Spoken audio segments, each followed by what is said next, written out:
আসসালামু আলাইকুম। আশা করছি আপনারা সকলেই ভালো আছেন। আজকের এই ভিডিওতে আমরা শিখব কিভাবে এরকমের একটি টেবিল খুব সহজেই তৈরি করা যায় এমএস ওয়ার্ডে। তো চলুন শুরু করা যাক। এরকমের একটি টেবিল তৈরি করার জন্য প্রথমেই আমাদের ইনসার্ট মেনুতে যেতে হবে বা টেবিলের উপর একটা ক্লিক করে দিতে হবে। দেন ড্র টেবিল। ড্র টেবিলে যদি ক্লিক করি, আমরা ড্র টেবিলের মাধ্যমে কি করতে পারি? ড্র টেবিলের মাধ্যমে নিজের ইচ্ছে মতন টেবিল তৈরি করা যায়, কলাম তৈরি করা যায় এবং ওই টেবিলের মধ্যেও আবার টেবিল তৈরি করা যায়। তো নিজের ইচ্ছা মতো সাজিয়ে টেবিল আপনি করতে পারবেন খুব সহজে। তো আমরা এই টেবিলটা এখন করব। প্রথমে ড্র টেবিল অপশনে এটা ক্লিক করে দেব। এরপরে আমরা একটি টেবিল নিব প্রথমে। এরপরে এখান থেকে একটি নিলাম,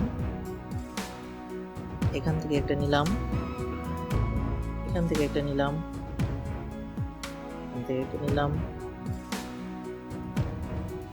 কত সহজে একটি টেবিল তৈরি করা যায়।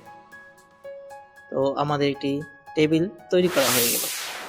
ড্র টেবিলের মাধ্যমে খুব সহজে এরকমের কঠিন টেবিলগুলা খুব সহজে তৈরি করা যায়।